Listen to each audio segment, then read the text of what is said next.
Initialize sequence. Yo, this Blaze, you down, homie. This is Jamey Jasta. This be the one them called Tech 9. Yo, what up? This is Shag's 2 Dope from Insane Clown Posse. This is the genius, Chris Calico. What up? It's G-Mo Ski. This is Ritz, White Jesus. It's the Kid Mercury. This is Slain. Dragon Eyes, Necro, Project Born, Mad Child, Your boy Jerry Vinted. Welcome to the Underground, Australia's home of rap, metal, and alternative music. Catching up with Opus the Dopest drummer from Dead by Wednesday. It is Ned. Opus, how you doing, man? How you doing, man? I'm doing great, actually.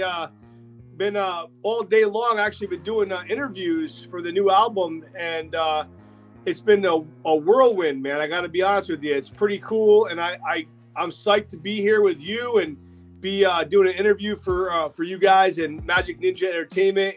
Anyone that's associated with George and the Twisted Crew, I'm all about it, dude. I'm definitely down to do it. So I really appreciate you having us and having me and talking about Dead by Wednesday and the new album. It's really cool, man. So I definitely fucking thumbs up. Oh yeah, man. That is what's up right there. The new album is called Capital Conspiracy. Tell us about us, Opus, man. How did this one go down, the recording process and whatnot? Well, Capital Conspiracy actually started during the pandemic. It was basically out of anger, a lot of angst, just not knowing what's happening with the world, the lockdowns, what's next, like what are we doing here, and we basically started getting together every week, every Thursday, no matter what, via Zoom, like we're doing now, and kind of just having band practice like that, and writing riffs and talking about the future and what's happening with the world.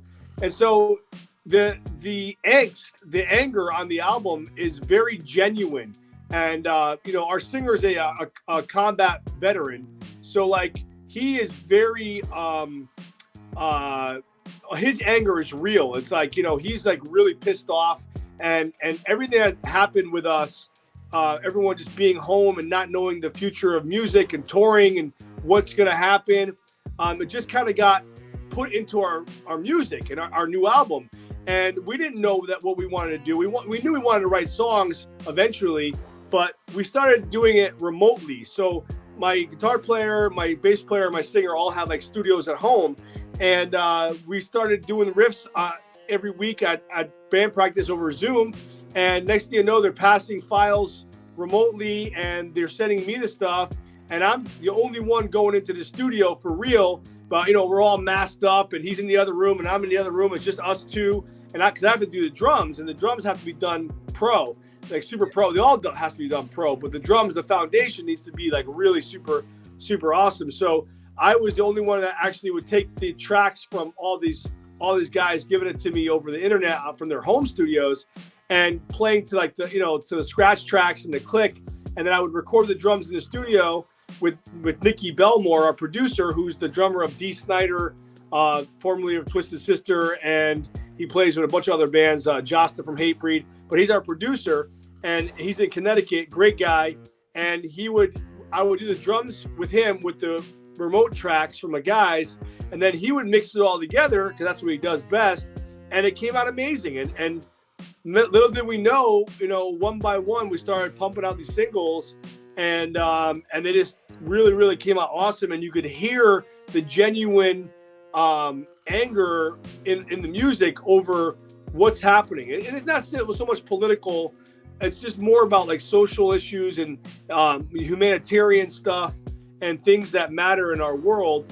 And there might be a little bit of politics in there, but really it's just about like what the hell is going on and why is this happening and who's to blame and why is no one taking any initiative and why isn't anyone being held accountable, and also just like how much more could they damage the music community and what's next, and just all of it was kind of put into this album, which also spawned the single Here Comes the Dead, which is basically like a slight on technology, just basically saying that we're all, just worshiping our phones. And, it's bittersweet for you and I because, we have to do it for our business. there's an aspect where you want to be able to be free of technology, but then you have to use it to promote or book shows or even do interviews like this with someone from Australia talking about the band. So it's almost like a catch-22, like an evil necessity, you know. So that's kind of where that song comes into play. And so yeah, that's pretty much how the album came about, you know. And now we're really psyched on it, man. We're psyched that it's taken off. It's doing really well.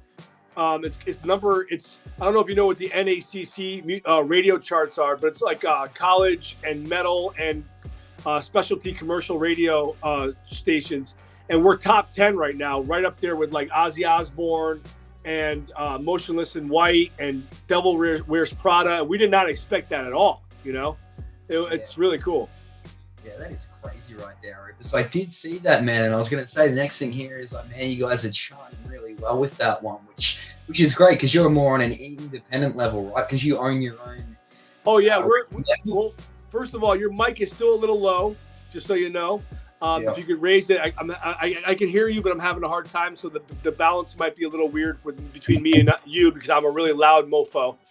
But yeah, as far as what you're saying, yeah, we're super independent, and that's why I'm proud of this. So for the first time ever, this is why it's so weird. We've always had every album basically come out on an indie label. Our first album, our debut album, came out on Jamey Jasta of Hatebreed's label, Stillborn Records.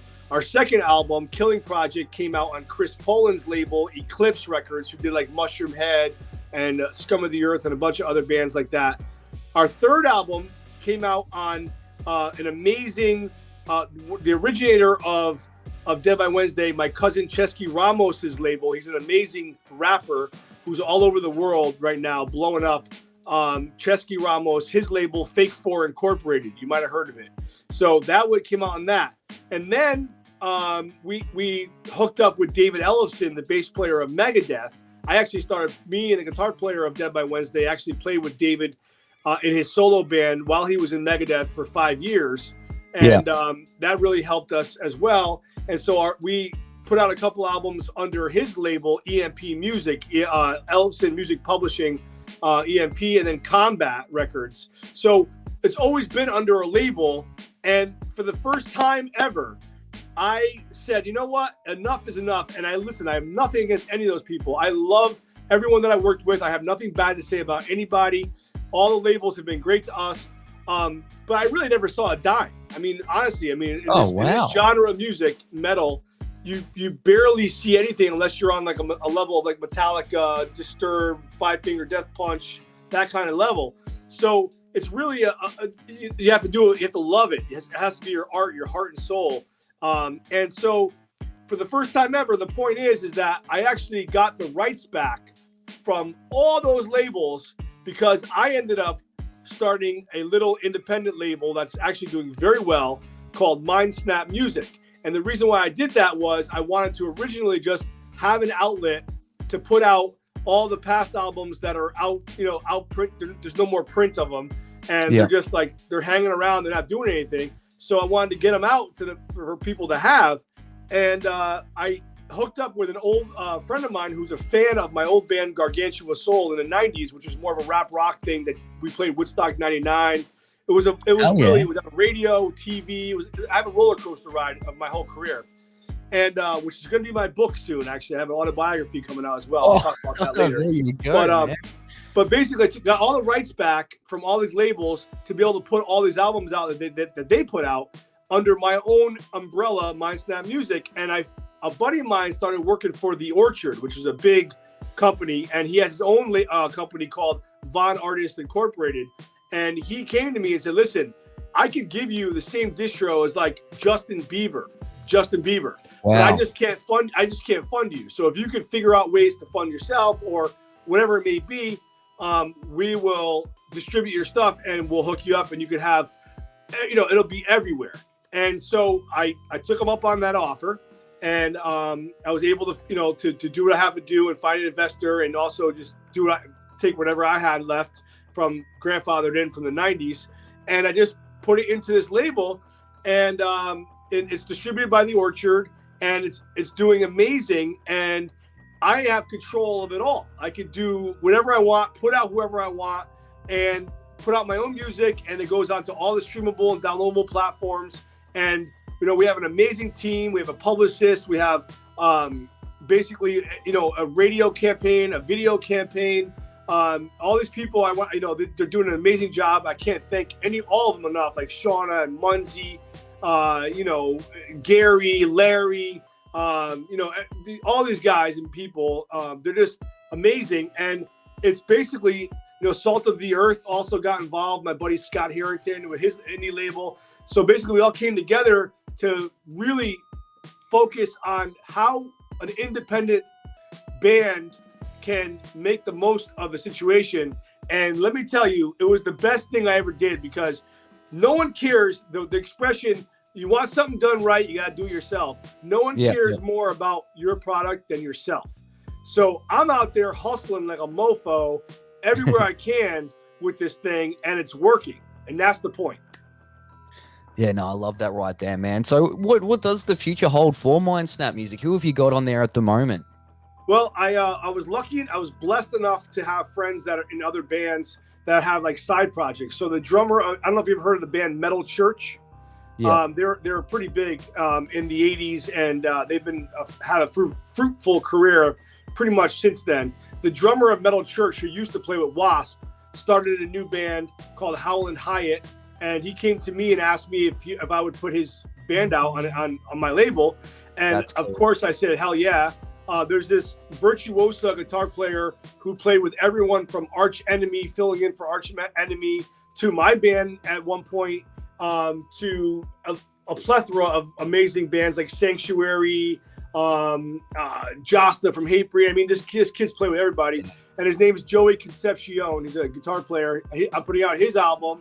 I put out members of Dee Snider's solo band called Bomber Alley.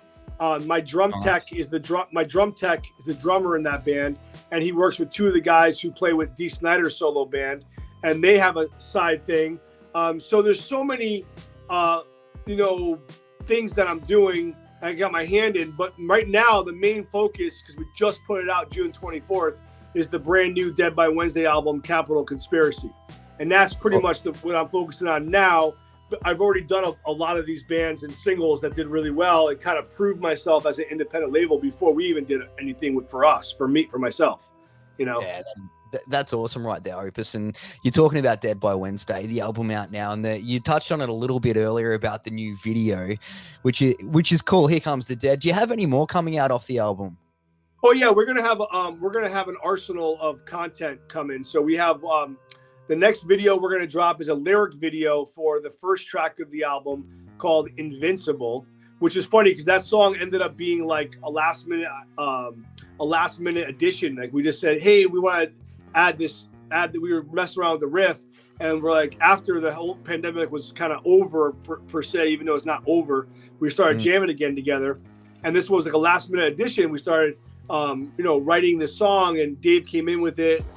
My guitar player, Dave Sharp, and we just started clicking. And the next thing you know, it became one of the strongest songs on the album, and we put it first. So it's ironic how that happens. It happens to a lot of people. I mean, look at Black Sabbath with Paranoid. That was an afterthought, that song Paranoid. It ended up being a huge hit.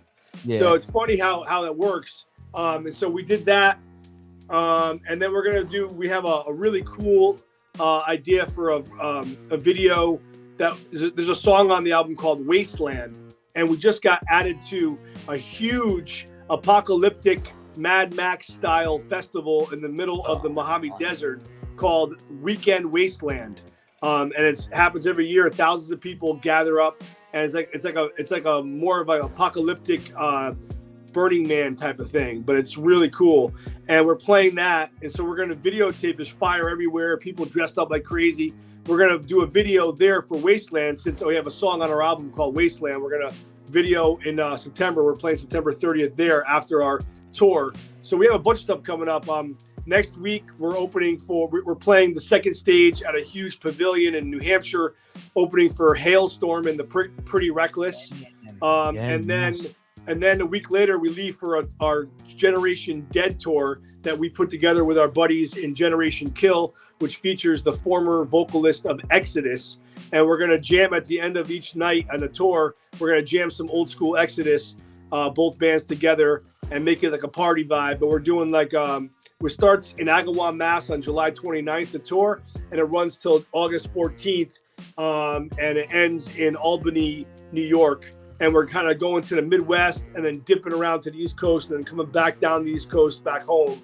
So we got a bunch of dates, like three weeks on that run. And then we're supposed to do some stuff with Twisted. So it's been in the works a long time. Matter of fact, one of the main things that really, really bugged the crap out of me about this pandemic was we actually were booked onto a tour with Twisted. Yeah. And it was advertised with us on it. And then the pandemic hit. And everything went to crap, just like I was supposed to play in Japan with David Ellefson as the drummer for his solo band with Chris Poland, both guys, OGs from Megadeth. I was supposed to play drums, and my guitar player was supposed to play guitar for that festival. All of it got canceled, never got rebooked. The Twisted guys have been trying. We're still in works. We're still in talks. Hopefully this fall. We'll get something together. If not this fall, hopefully, at some point, maybe early next year. But I'm hoping this fall we can finally get this done, because it's been a long time coming. Because it was supposed to happen, but that was one of the things that really frustrated me, because that got canceled. So yeah, we have a lot of stuff coming up though. A lot of cool stuff. A lot of tours. Next week, if you go to Barnes and Noble, you could pick up a copy of Outburn magazine. I don't know if you're familiar with that. It's a pretty big music magazine, one of the only ones left that's still out there in distribution. We have a full interview, a full feature in there with a CD review that I heard was really, really, really, really good. 9 out of 10 from what I'm hearing from the editor. He just wrote me. So that's coming out. And then top secret, I don't know how I landed this, but in September, it's already filmed. It's already filmed too. I'm going to be on a TV show on CBS, and it's actually promoting Dead by Wednesday, which is really cool. And I can't legally say anything about it yet, but it's going to be on a show called Judge Rhonda. Judge Rhonda. I thought you were going to say Judge Judy there for a second. No, so what but is but it promotes Dead by Wednesday. And it's going to be really, really cool. And there's going to be teasers coming out soon.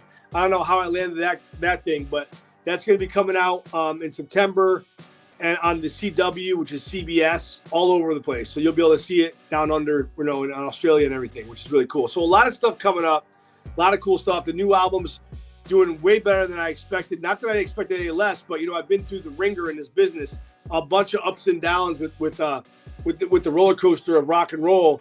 And, and really, I don't put out anything with any expectations anymore. I just kind of do what we do.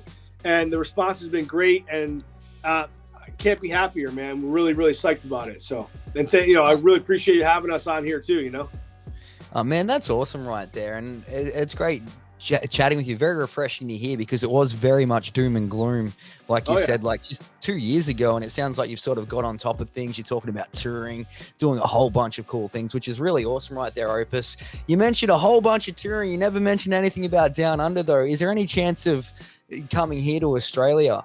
Well, I would love to. I'm able to now. I wasn't for a while, but now I'm 100% able to do that. I just don't really know enough promoters out there to kind of make it happen. Like we do Europe, we do US, but I don't, I would love to come to Australia. I mean, if you know anybody that wants to come, throw us out there somehow, have a band come and play and on any tours whatsoever, we mix it up. We play with anyone, yeah, I love that. So yeah. Now, man, you sort of mentioned earlier too, also that you're working on a book. Is that right? So I wanted to ask you a question in I had. If you weren't a musician, Opus, what do you think you'd be doing with yourself? I mean, honestly, if my pecker was bigger, I'd probably do porn, but it's not. So I can't do that. Okay, I guess I'd have to. I love coffee. I love I mean, I guess I'd have to flip burgers. I don't know anything else. There is nothing else. I mean, I was born, I live, breathe, eat, crap. It's in my blood. I tell people all the time, you know, you either have the fire burning or you don't. There's no in between. It's like Yoda, do or do not. There is no try. Like for me, I booked my first show at age 13 and just never looked back. I've been doing it ever since, never stopped. The only one time I ever stopped was when I got sick. And I changed my whole lifestyle around, and I haven't drank alcohol in 5 years. And I'm the better drummer, better father, better music, better everything. And so, and not to preach on that, but I'm just saying, like, to each their own. I don't give a crap. But I'm saying, it's just, it really, the fire inside you, it's gone down and it's gone up, but it's never gone out. And so there is nothing else. So right now, if you ask me that question, I don't know how to answer it, because I'm a musician. I'm an entertainer. When I'm not playing music, I host shows. I do host trivia. I'm a part-time reality actor. I've been on many shows. You probably wouldn't even realize it, but I've been on a bunch of different things. I've been featured in many things. And so I like to entertain. I like to my drums are my first love. Music in general is a passion. I play guitar as well. I'm a songwriter. I write songs. I play acoustic. I play drums. I play the piano. I sing. I'm not that great at rapping, but I love. I could play beats like that, like crazy. I can play break beats. I can play like a DJ. I love that kind of stuff. I love all styles of music. I'm not a huge fan of like the pop country, but I like old school, like real country, like Johnny Cash and like things like that. But I like everything, you know. I'm into old school hip hop. I like some of the underground hip hop. I love thrash metal and Slayer and black metal and all kinds of metal. I like old school rock and roll. I play in a Black Sabbath tribute band too on part-time, and it helps me fund my original project. So, and that tours all over the place. Our singer looks like Ozzy. I mean, we sound it's called Earth, Earth Sabbath Tribute USA.com. We tour Europe. I mean, it's a pretty, we just played the Foxwoods Casino the other night. And you know, I do the old Black Sabbath, Bill Ward stuff, you know, like that's like classic rock considered now. Like, you know, it was, you know, the beginning of heavy metal, but now it's like Zeppelin or any of these bands. So like, I love everything, you know. I'm really into just music in general. So I don't know what I would be doing if I wasn't like, the music business kind of sucks right now as far as, you know, making a living. I do it as much as I have to wear many hats and hustle to actually make an honest living, like a Starbucks income for a musician, which is like, you know, pretty sad. But I don't want to do anything else. So if I were to do anything else, then it would take away from this. I do occasionally, if my buddy who is a carpenter or whatever, a manual labor guy, I have a lot of friends like that. Say, hey, I need help. I'll pay you, you know, $25 an hour under the table for a few hours. You can come and go when you want, you know, whatever. I'll do that too, because I just like to, you know, be physical and work and make some money if I need to. So it really, I wouldn't want to do that, and I wouldn't wish that upon anybody. And I mean that sincerely. I'm a musician, you know, and that's what I want to do. That's what I do. Everything else is secondary. I'm a dad. Yeah. First of all, well, now first and foremost, I'm a father. That's more important than anything.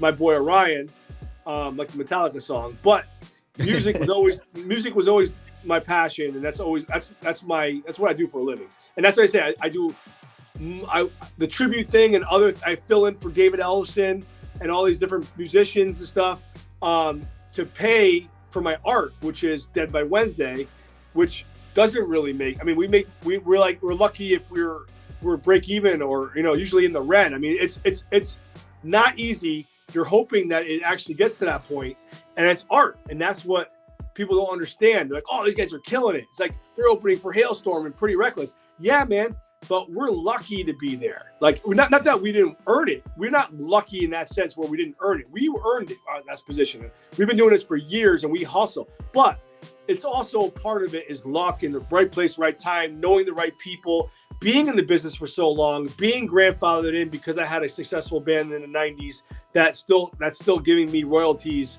here and there. So it's like when actually people made money from music. Now, Lars Ulrich was right. Lars Ulrich from Metallica was right, man. All the downloads and now even touring with the gas prices are gouging. It's hard to even tour. It's like that's where your bread and butter is. How could you do that if you have to pay double the price in gas and people aren't coming out to the shows because of the pandemic and all this stuff? They're making it harder and harder for us. And I'm lucky to even be here. That's what I mean.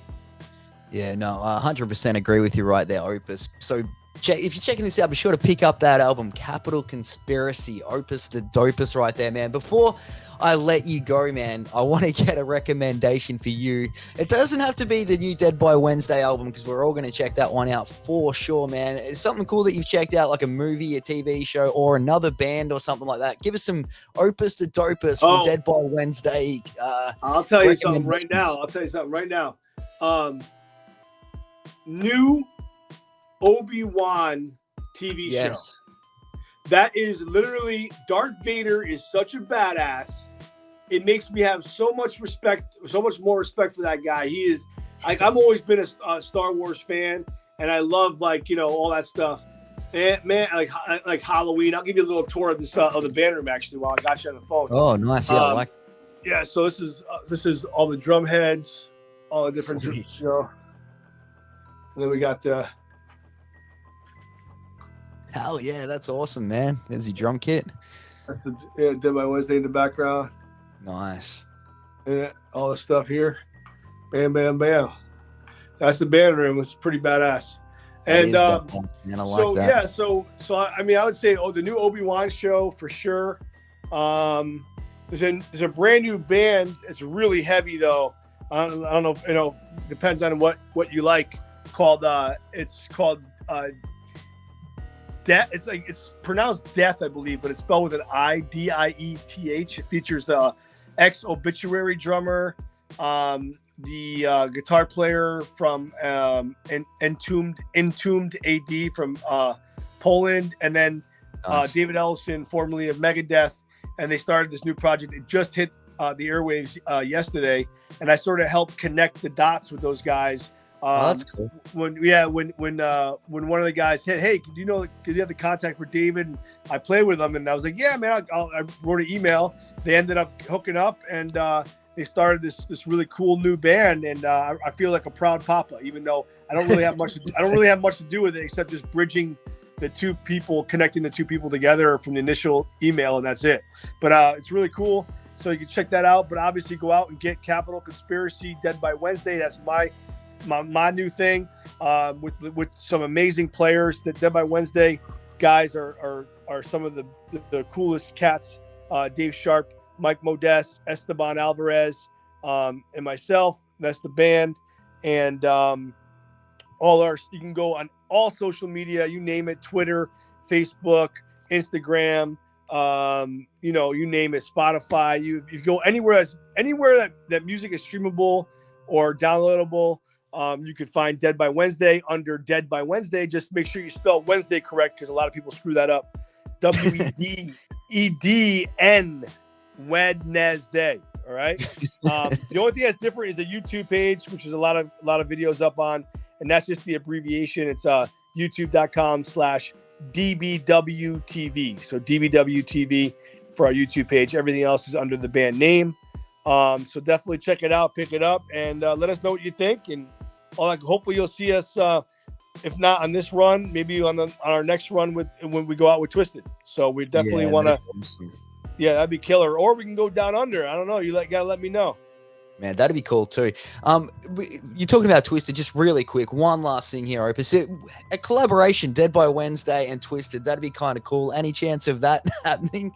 We actually tried, and it just didn't work out because of the pandemic, and we're still talking about it. I mean, I would love to do something with those guys. It's just a matter of them. I think they got to get to know us a little more. Like, I know George, but I don't know the guys that well. I met him when we toured with ICP way back in the day, but it was a quick introduction. It wasn't like hanging out. So maybe if we do this tour and we actually start, they know that we're like cool and like legit and everything, and they hear what we do. And then maybe that'll happen. I would love to do that. I think it's a great idea. Yeah, that'd be awesome right there. Be sure to check these guys out. Deadbywednesday.com's got links to all of those socials that Opus was just talking about. The new album, Capital Conspiracy, out now. Opus, thank you so much for joining us, man. Really appreciate it. Yo, Ned, thank you, brother.